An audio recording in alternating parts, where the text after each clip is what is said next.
I want to wish everyone a happy Yom Yerushalayim. It's truly a festive day. The amount of miracles that were performed for Am Yisrael on this day is beyond really comprehension. The quote-unquote amount of errors made by our enemies who were highly overpowered us on that day is well documented. And there are many stories of how we were able to destroy the entire Egyptian Air Force within hours. So that's an idea that we focus today on, and we thank HaKadosh Baruch Hu for those miracles. And the miracles that Hashem performed for us actually present us interesting challenges, and some interesting challenges of Pi Halakha. Because big question, thankfully that we have this question, but it's hotly debated since we have it over the last 50 years, is Har HaBayit itself. The Jewish people in 1967, as we know, took back the entire West Bank area from Jordan and took control of Har HaBayit. And taking control of Har HaBayit enabled us to be able to enter Har HaBayit. And the question is, al pi halakha, is that allowed? Are we allowed to enter Har HaBayit? Bisman hazeh. So before I enter that question, I just have here a little picture here of the actual area of the Beit HaMikdash. You'll see here the Hechal, the Ulam, the entire area of the Azara, and the Azrat Nashim. And right over here, this brown thing, that's called the Hail. I just right now just wanted to identify these. As I mentioned to them later, you'll remember this is not the entire area of Har HaBayit. This is the area of the Mikdash. Entering here is in this area, according to almost all authorities, is absolutely forbidden, whether today one goes to the mikveh or not. Even Tim'ei Metim are forbidden in this area. So it is important to realize that. There are 3 levels of Kedusha: Machaneh Shechina, Machaneh Leviyah, Machaneh Yisrael. So the area of this area really is forbidden in its totality, as even for Tim'ei Metim, as Machaneh Shechina. So it's important to understand that there is no question about this area. The area of Har HaBayit, right, which is the external area to this area. So let me see, HaBayit. So you'll see here in this picture here, you'll see, again, this is the picture that I showed you before. And surrounding this area is an area called Har HaBayit, right? In that area, the law would be that a Tameh Met this is like Machaneh Leviyah, and the only Tum'ah that is a person that's Tameh forbidden is a person who has Tum'ah that Yotzeh Migufo, bodily Tum'ah that comes out. One of those might be Tum'at Shechvat Zera, but not necessarily Tim'ei Metim. In that area, the Isurim are less. And that's part of what we're going to discuss. In the area, what we're called Har HaBayit, one may go to the mikveh and potentially, at least theoretically, might be able to visit that. So we have those 2 areas that we're talking about halachically. And as we get to that and identifying them towards the end, that'll be a little bit part of our discussion that we'll need to remind ourselves. So what I'd like to talk about now is a little bit, before we begin into where and what Har HaBayit is and how that presents challenges today, is the basic background of the Kedusha of Har HaBayit, and that brings us to interesting challenges. Harambam tells us, and in Ilchot Beit HaBechira Perek Vav Halacha Yud that the Beit HaMikdash and the area of Har HaBayit is what we call sanctified Kedusha Rishona, Kedusha L'Sha'ata V'La'atid level. It's sanctified for now and for all generations. So even as the Mikdash is destroyed, the area of the Mikdash retains its sanctity, retains its kedusha, and therefore it is forbidden for a person to enter into that area. And theoretically, you could be entering into the wrong area. You could actually give yourself hayuv karet isur deoraita, right? And he says, according to Rambam, he makes this distinction that even according to the opinions that say that Eretz Yisrael's sanctity is no longer sanctified, right? That Eretz Yisrael is no longer sanctified. The kedusha of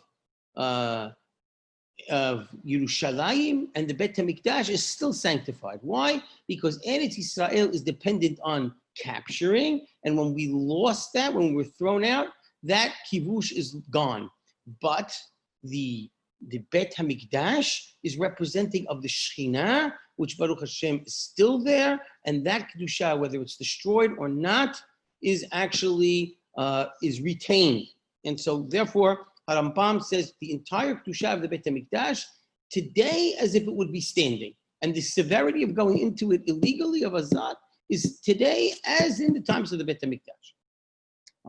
The Ra'avad on the spot criticizes him harshly. He says no. He says this distinction between the Mikdash and Yerushalayim is untrue. There's no source for it. He made it up. And he even said that it's very possible the opposite, right? And that even according to the opinions that Eretz Yisrael is kadosh, the Mikdash itself is not kadosh, and his logic is because it was known well to Ezra that a new Mikdash would be built, and the sanctity of the second temple only lasted while it was built. And he actually makes this claim towards the end of his statement that nigna lo kach mitzod Hashem. It is a secret of God that was revealed to him. Okay, so we have this major argument between Rambam and the Ra'avad. If we would accept the Ra'avad's position, it would seem that there would be no problem going anywhere on Har HaBayit whatsoever, right? Entering into the entire, because there's no sanctity anymore. But when we take Rambam's opinion that there is an area that is sanctified on Har HaBayit, and part of it that actually would create the most severest punishments entering into it unauthorized, which would mean karet. If we would take that opinion, then we really have some issues. There are back and forths and debates about the sources of where Rambam and the Ra'avad get their opinions from. The Kesef Mishneh on the spot brings an argument between Rabbi Eliezer and Rabbi Yoshua on this point, where Rabbi Eliezer seems to say that the Kedusha Rishonah is not sanctified in future generations. Rabbi Yoshua said it is sanctified at the level. And the Kesef Mishneh seems to indicate that it seems to prove from the Gemara that even Rabbi Eliezer would agree that the Mikdash is sanctified, and that would be a source for Rambam's point of view. And the Kesef Mishneh points out that even without that, we would still maintain that the halakha, as a general rule, when there's an argument between Rabbi Eliezer and Rabbi Yoshua, the halakha is like Rabbi Yoshua, which would indicate, therefore, that certainly the Mikom Mikdash is sanctified for all generations. The Ra'avad brings a proof based on the fruits of Maaser Sheni that if there is no Mikdash, the fruit should rot, and this is a proof that there is no Kedusha of Yerushalayim, because Maaser Sheni is to be brought to Yerushalayim, right? The fruits of Maaser Sheni need to be in Yerushalayim. But if there is no Mikdash, it seems to be that bringing it to Yerushalayim would not permit you to eat the fruits of Maaser Sheni, and therefore they need to be rot. They need to be left to rot. And this would seem to indicate that without a Mikdash, Yerushalayim's sanctity is gone. The Magen Abraham answers that back, and they says, no, Maaser Sheni is unique. It was compared to the rules of Bechor, the firstborn offering, and therefore they're dependent on the actual the existence of a Mikdash. And so therefore we have these two approaches. The Pasuk that's generally brought to seemingly prove for Harambam, it's Vashimoti Mikdashechem, meaning even though it's destroyed, it's considered a mikdash. And it says, "Velo ariya v'reach nichuchem," meaning I will no longer smell your sacrifices. Mashma, you could bring the sacrifice, but HaKadosh Baruch Hu will never smell it, will not enjoy, will not listen, will not hearken to our korbanot. And there are many gemarot. There is a famous argument between three opinions. Rabbi Shmuel ben Nachmani says, "Mishahara b'et hamikdash nishkachta shechina." There's no longer shechina in the times of the mikdash, and that seems to prove the Ra'avad. Furthermore, there's Gemara in Sanhedrin, which says that as long as the Shekhinah was in the Beit HaMikdash, it could not be conquered.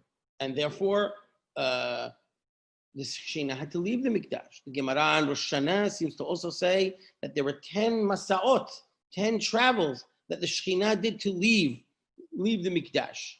Nevertheless, we have a Gemara in Zebahim, Daf Kuf Kutet, which seems to indicate that, of course, during its destruction, it could not be destroyed while the Shekhinah was still there. However, there was a return when the second Beit HaMikdash was built, and even after Am Yisrael, the Shekhinah came back, and they made the Beracha, Baruch Hashem HaMahazir Shechinato L'Tzion. And we know in the Bayit Sheni, the Shekhinah existed, but it was on a lower level. So there was a departing and then a return to the Shekhinah. And the idea of Shekhinah, lo zaza mehechal, according to one opinion, lo zaza mikotel ha'ma'avi, where that Shekhinah returned. And so therefore, Harambam would say that the Shekhinah has returned, albeit on a lower level, right? And even Harambam would acknowledge that it would be on a lower level of kedusha and of sanctity. So, what does this mean? We have this argument. The Meiri seems to say that according to the Ra'avad, a person can go anywhere he needs to on Har HaBayit. However, there are those who disagree with him. There's a Radbaz who says that practically, even according to the Ra'avad, it's a theoretical argument, but he would agree with Harambam that since there may be some sanctity to the Beit HaMikdash, one should not enter. The Rashbez, the Sefer HaChanuch, Sefer HaYereim, they all base their psakim on the Rambam and say that there is absolutely still Kedusha, which would prevent one from going anywhere he wishes in the area of the Mikdash. It seems that the majority of the Rishonim seem to take the approach, like Harambam, that the Shekhinah is in the Mikdash and the area of the Azara and the area of Har HaBayit still becomes sanctified. So what that means is that presents now challenges, okay? Like I said, it seems if we follow the Ravad's approach, there are not many challenges of where and what and where we can go. But when we follow Harambam, that the sanctity exists and the Shekhinah exists, so now the question comes, can and where a person enter into that, to that area? There's a very famous story of Moses Montefiore, that he ascended to Har HaBayit and it caused an uproar, and the rabbis, some wanted to put him in Herem, and most rabbis said no, he was a highly respected and religious man, and they said you can't put him in Herem, but they nevertheless claimed that what he did was wrong and that it was begeder shogeg. Okay, so now we have certain challenges, right? And what are the certain challenges of going into the Mikdash, right? Can we go into the Mikdash? So, and that becomes a question. So, first of all, Chacham Ovadia Yosef has a tshuva on this issue, right? And he is of the opinion that you cannot go into the Mikdash today. And there are challenges that are presented by some of the rabbis, and we're going to look in some of them, and we're going to analyze different approaches and to see whether you can or cannot go, okay? Now, there is one approach that some rabbis who say you can go, and there is a a certain pamphlet that I saw that is written by this Rabbi, Rabbi Elisha Wolfson. It has kaskama from many of the Dati Leumi rabbis, Rabbi Dov Leor, Rabbi Nachum Rabinovich, Rabbi Ezra Melamed, and many others, that they wanted to permit going in. And they bring a claim in that there is testimony for many generations that many rabbis did ascend to Har HaBayit in the times of the Rishonim. Acham Ovadia counters that argument by saying that Be'emet, the rabbis in those generations, the situation, there was not great scholars prior to the Ramban, and he quotes this lengthy Ramban who describes the situation in Eretz Israel during his time, and there were not great scholars living in Eretz Israel to actually decide this argument. And so therefore, his idea of the custom that exists is something that should be questioned, right? Whether whether one can go. Some of the problems that are mentioned by those that say one can't go, there's a few issues. Issue number one, the question is that we do not know where Har HaBayit is, right? That we are unclear where the actual areas that we can go. We don't know where the Azara is, and we don't know even where the Hail is. And the Hail is the place I showed you before.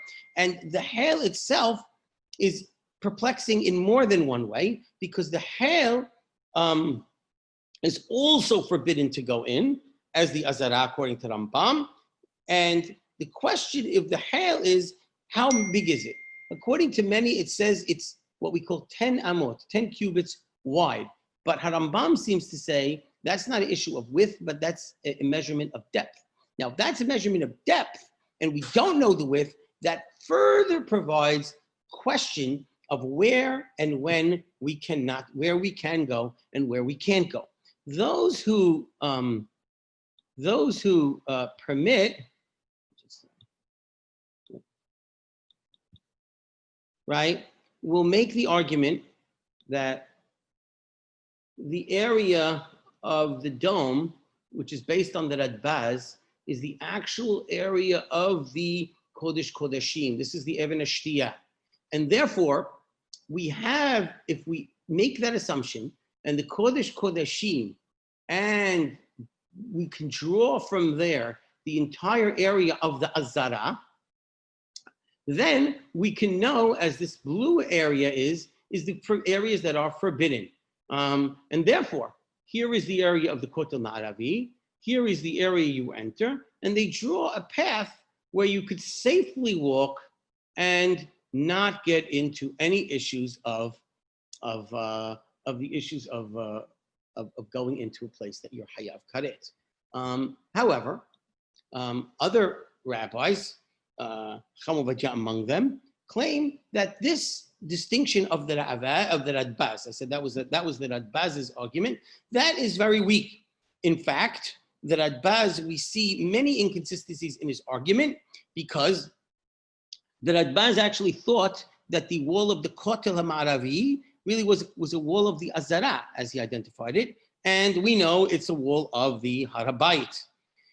While we know that the Har HaBayit, that there is a 500 amot distance between the western wall, right, and the Kotel of the Azara, we do not know the distance between the Kotel HaMa'aravi and the Bet Kodesh Kodashim, and there is many distinctions, 100 amot, 63 amot, different opinions and different approaches, and therefore, there are those who say that once you start entering into this issue, you will get into this question.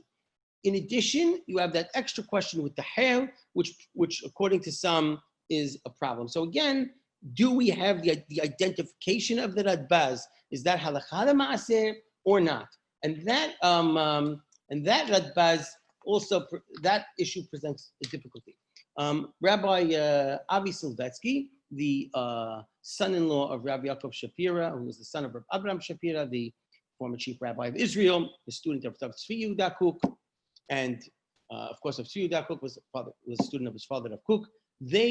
Rav Kook prohibited the entrance of Har HaBayit, as did his son, as does Rabbi Abraham Shapira, as does Rabbi Avi Silvetsky in his very, very extensive analysis, archaeological, and he attempts to show, again, that the Radbaz, the difficulties with the Radbaz, and he points out that the great scholar, the Kaftor Vaferah, Rabbi Ishturei Afarhim, actually disputed that Radbaz, said nobody goes in, and from his time in, it was actually prohibited and people did not enter. And the Kaftor Vaferah has basic posek today of the issues of Eretz Israel. Any issue of Eretz Israel that is decided is the Kaftor Vaferah's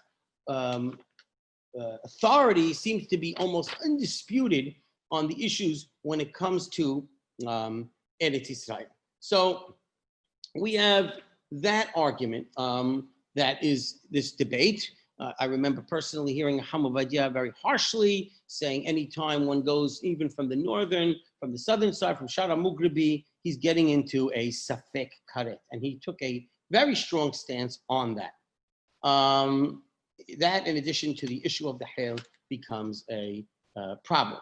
There are other issues that have been brought up that would question one's entrance into Har HaBayit. One would be the Tum'ah, right? The person needs to go into the mikveh because even on HaBayit, one needs to dip because Tum'ah that yotzeh migufo needs to be removed. And therefore, if a person has certain Tum'ot that would prohibit him to go to Har HaBayit, he would need to go to the mikveh. And the fear would be that entering into the area of Har HaBayit, if we would allow it, it would be chaotic and the masses would just go, not necessarily cautious about going into it according to the issues of Tum'ah and Tahara. The counter answer to that of the proponents of going to Har HaBayit is the opposite. They say, no. If once we permit it, and once the Rabbanut permits the entry into the area, that would be the opposite. That would have a positive effect. By that would now, we would create a structure and we would be able to mandate it. The situation, they argue, as is today, is worse. Because the Rabbanut has officially prohibited it. So now there's no religious authority mandating how people go up. Tourists go up as they see fit, and the chaos now is worse. That's their argument, their counter argument into the area of going up or not going up. So we have that argument. The other argument that is very often brought as a problem of going in is the issue of that the Gdolei Torah, including the Rabbanut Rashit, generation after generation, seem to have prohibited it. In fact, in our generation, both chief rabbis have prohibited it, as well as many even Zionist rabbis. Rabbi Tzvi Tau has also prohibited it, and many, not just of the Haredi rabbis that have all prohibited entry, but even many of the Dati Leumi rabbis have prohibited. So they say, we see that the Gdolei Israel have, and the Rabbanut Harashit has made its decision. On the other hand, those who counter it say that the Rabbanut Harashit does not necessarily represent the authority of Sanhedrin, and therefore there are many great rabbis, Dov Leor, as I mentioned, Rabbi Nachum Rabinovich, and many other great rabbis who have decided, Rabbi Eliyahu Ben Salha A, who have decided that it is permitted. And so therefore, this argument of whether Gdolei Yisrael have issued their decision or not is, in their minds, not an issue. So there is one other point that is brought by the proponents, that they say the more we enter into the Har HaBayit, the more we will be reclaiming that key component area for Am Yisrael. As it is now, even if one who does go on Har HaBayit, he cannot pray, he cannot, he's limited by the Palestinian authorities' rule, and so therefore their claim is that we should go to claim it back. On a counterclaim, the prohibitors have said that this actually is the opposite, that entering into Har HaBayit presents a tremendous sakana, because we've seen that even innocent entries, or quote-unquote innocent entries, have created intifadas and of death, and therefore one, we should avoid entry into that area because of what is called a sakana. This was a position that was expressed to me by Rabbi Meir Mazuz. That was his approach. He felt that although it's possible, in his opinion, that there are some areas that we can know we're not hayav karet. He's not sure that there are areas that are not isur deoraita or drabanan, but maybe we can get out with the karet area. But he felt also that the entry there would create certain sakanot, and therefore it would be prohibited. Chacham Ovadia Yosef, as I mentioned, ends his psak with a harsh statement that one should not enter it into areas. That is his position. It has been the position of every Rishon LeZion until now, as well as the chief rabbis. But like I said, there are, as I just wanted to show you, that there are arguments and counter arguments on both sides of the issue. This has been, as we should be expected, a very complicated issue. There is much, much more to discuss, much, much more to talk about in terms of areas and mapping and the complicated archaeological discussions regarding actual identification. Once we start to identify where things used to be and know the identifications, that becomes the crux of the issue into where else we can go. It shouldn't be surprising to us that this issue is also highly politicized, because where you stand on the issue of whether you're hawkish or dovish on the issues of proclaiming land of Israel will inevitably push you in where you need to be or where you would like to go into terms of this halakha. So it is true, although not totally true, that it seems that where people stand on this area in halakha has been highly motivated by where they stand on certain ideological grounds. However, I should note that there are many highly devoted rabbis who are clearly devoted to our connection to Eretz Yisrael, Yerushalayim, and even Harabait, who took the position that it was forbidden to go up. Rav Avram Shapiro was an example of that. His grandson-in-law, Rav Avi Silvetsky, who I know personally, who wrote this lengthy discussion, who clearly, philosophically and ideologically, aligns himself with a position that of reclaiming Eretz Yisrael, but for certain halachic reasons, he wrote that he couldn't sanction it. So you have a little bit here, a small clue of some of the issues where this point is nowhere intended to actually make any halachic decisions on this issue.